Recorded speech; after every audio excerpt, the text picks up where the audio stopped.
Molweni bethuna, ndibuyile kwakhona. Already gave you one video this afternoon, but I thought, why not? Let's do this again. Because ke xa senqabile. So xa ndikhona, why not? Ne? When I was busy this afternoon recording the video that I did, bendithetha ngantoni na kanene? I think I was talking about but we were talking about us having to take care of ourselves first. You understand? Look into your inner self before you come to us as sangomas, because thina sokumangaza because sometimes you can just be bogus or fake sangomas. So before you go out there to be gullible endumbeni yakwa-somebody, khawuqale apha kuwe. That was the topic this afternoon. But now something came up during my recording, and I felt like I needed to elaborate on that. The fake sangoma part of the story. And I thought, you know what? Maybe I must just do a story time around this because, yeah, I've had a lot of stories, about sangomas, especially male sangomas, you understand, who rape their clients in the name of, putting muthi into you, you understand, using their private parts, using incanga, ipipi, I don't know what else, I don't know what you call it in other languages. But this is so rife. It's something I would hear of whilst I used to live in Joburg. And then I came to the Eastern Cape. I actually met a few people who've actually experienced such. You understand? And as now a consulting sangoma, I've met a few clients who have, who've also gone through such. So it's something that happens, and do never think it will never happen to you. You understand? But let's do this. Let it be a story time so that, if you can learn something from the stories I'm going to tell you, maybe then you understand. Where do I begin? Yeah. Where do I begin? Okay, the focus of the story is ukuthi when you enter someone indumba, you understand, you must be aware that, some of us actually, how do I put it? We use muthi, you understand, that can change your life. Like literally, izizwe, you understand? Muthi that is meant to mess up with your psyche. Muthi that is meant to mess up with your mind, you understand? You may find yourself making decisions, that are out of character for you. You understand? And that is why I emphasize the fact that never assume that it will never happen to you. Hence, I want us to know, Uguti, a decision to go visit a sangoma and, go be in someone's indumba. You understand? You must go there with your eyes open. Hence, I always say, take family with you. Do not make a habit of going to consult sangomas all on your own, because on your own, you are vulnerable, trust me. But we said this is a story time, so let me tell a story so that this is really a story time. Okay. A fellow sangoma, ne? A few years back, she visits me and she's like, okay, she's having problems. And sometimes when people tell you there are problems, or you understand, you don't want to dig deep into what the real problem is. You understand? Sometimes it's enough for a person to say, you know what, I have a problem and I need to go consult.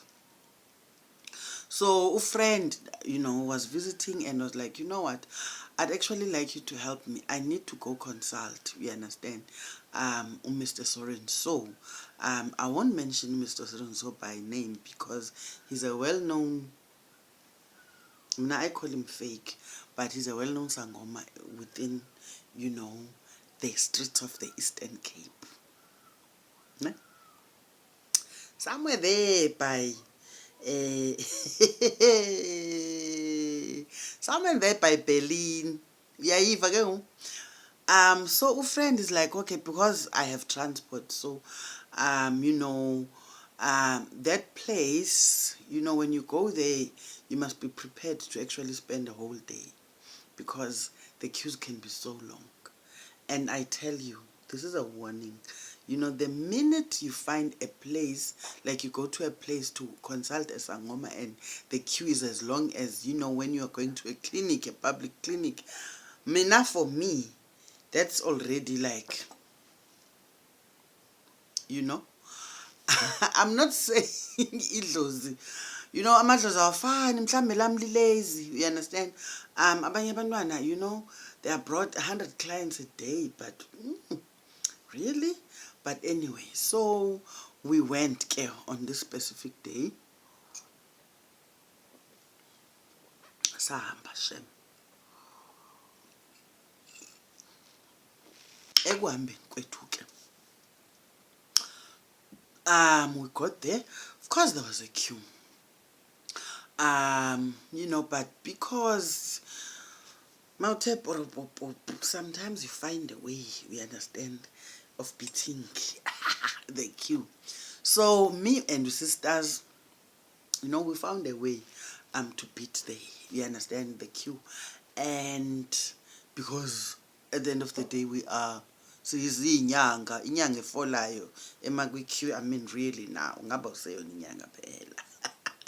So a friend gets ahead of the queue and we wait in the car. It was myself and her sister in the car, and I think her cousin, ne? Or a family friend yakhe, you understand. So wait in the car because whatever it is that she's going in there for, she never shared with us in detail. So makangeneke. So she gets inside and it was drizzling that day, ne? Not heavy, but just a drizzle, kumanzi, you understand, it's wet. So she was wearing boots, knee-high boots. So she goes into the Indumba, and I've been into that Indumba myself, so I have a pretty much clear idea of what's inside, what it looks like inside. How we waiting, Highball. It wasn't even like 10 minutes, The door opens. Oh, my sister came out of carrying her jacket, ne? And she had her what you call, whatever she had under the jacket was off because now, we could see her bra, ne? She still had a skirt on, but we could see her bra. And the boots, obviously, you leave the shoes outside. So she grabbed the boots and she ran into the car. I'm like, why? What's happening? She was like, let us get out of here. I'm like, hey, Bo, are you running away? She's like, Khanya, start the car and let us go. I was like, okay. Starting bottom now. And we left. Ever? And on the way, I'm like, no.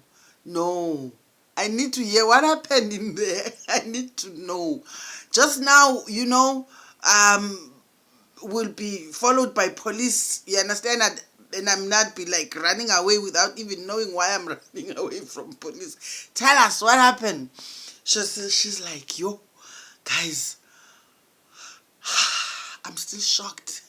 I'm like, why? Muthi. Well, she told Baba inkinga yengxaki ye-problem yakhe. And Baba listened to the problem yengxaki yenkinga. I didn't hesitate.